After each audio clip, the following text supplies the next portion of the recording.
आधी रात मालकिन को उसके फार्म हाउस क्यों ले गया।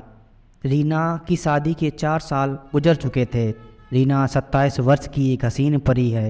वो अपनी लाइफ में काफ़ी खुश है। उसने अपने पति के साथ ज़िंदगी के कई अच्छे बुरे पल देखे हैं। फिर चाहे उसके पति के बिजनेस का बंद होना हो या सफलता पर सफलता मिलने का अवसर हो, क्योंकि वक्त एक जैसा नहीं रहता है। घड़ी की सुई 6 पर भी आती है और 12 पर भी जाती है। रीना के साथ जो बात उसे हमेशा कष्टदायक थी वो ये बात थी कि उसका पति उसे सारी खुशी दे रहा था, लेकिन वक्त नहीं देता था। रीना भीतर ही भीतर अपने आप को अकेलापन की गहराई में खोती हुई महसूस कर रही थी। उसकी तमाम ख्वाहिशें दम तोड़ रही थी। उसका पति अपने काम में इतना व्यस्त हो गया था कि उसे बिल्कुल ही टाइम नहीं दे पाता था, और साथ में वक्त गुजारे तो महीने बीत गए थे। रीना अपने आप को अकेलेपन से दूर करने के लिए रोज़ रोज़ नए नए बहाने ढूंढती थी। कभी वो अकेली ही घूमने चली जाती थी, अकेली ही फिल्म देखने चली जाती थी, घर में किताबें पढ़ती थी, लेकिन उसके अंदर की आग उसे बेचैन से जीने नहीं दे रही थी। इसी बीच रीना का पुराना ड्राइवर समीर, जो कुछ महीनों से अपने गांव में था, वो काम पर वापस लौट आया। समीर एक बेहद आकर्षण चॉकलेटी मर्द था। उसके कुछ लंबे से बाल, सांवला रंग था। रोज़ाना कसरत करने के कारण उसका जिस्म एकदम टाइट था। वो एक मस्त नौजवान था। समीर के आ जाने से रीना को एक साथ मिल गया था। वो दोनों रोज़ बातें करने लगे थे। पति की गैर हाजिरी में रीना का समय समीर के साथ गुजरने लगा था। दोनों एक दूसरे के दिल की बातें शेयर करने लगे थे। रीना उसे अपने दोस्त की तरह रखती थी, ना कि ड्राइवर के जैसे।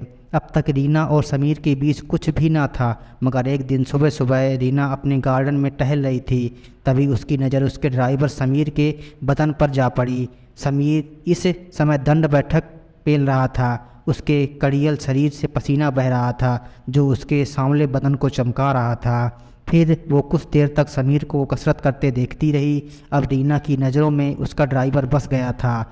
फिर एक बार बिजनेस के किसी काम से रीना के पति को 2 दिन के लिए मुंबई जाना पड़ा।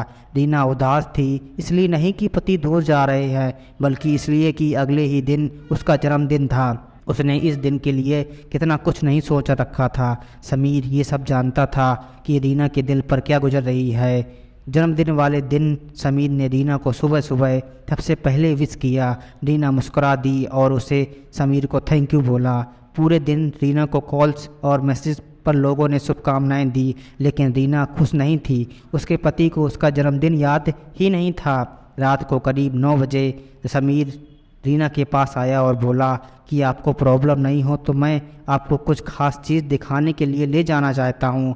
रीना ने मना किया, पर समीर जिद पर अड़ा रहा, तो उसने हाँ कर दी। रीना ने भी जाने के लिए सोचा और समीर के साथ जाने के लिए बेहद से तैयार होकर बाहर आ गई।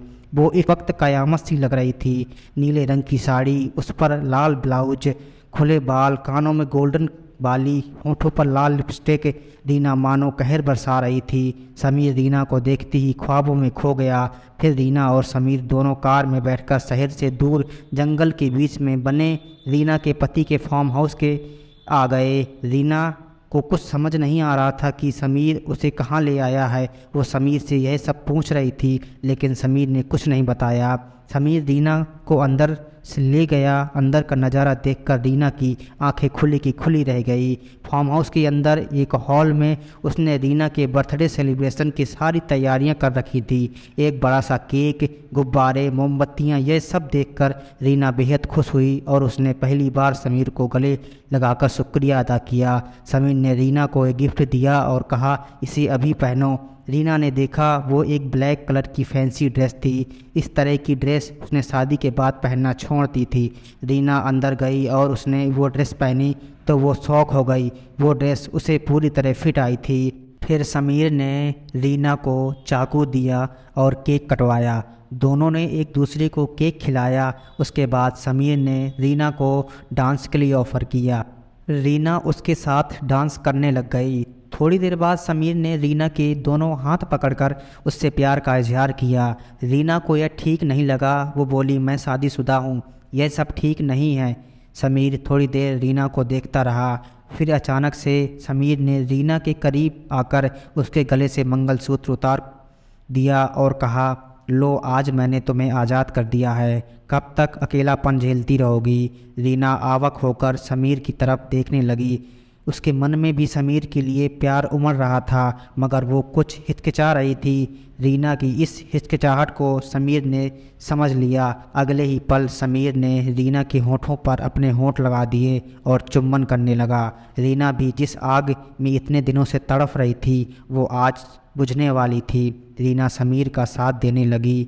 दोनों एक दूसरे को बेताबी से चूमने लगे थे। रीना उसका पूरा साथ दे रही थी। दोनों की वासना एक दूसरे के तन बदन को चीरते हुए आगे बढ़ रही थी।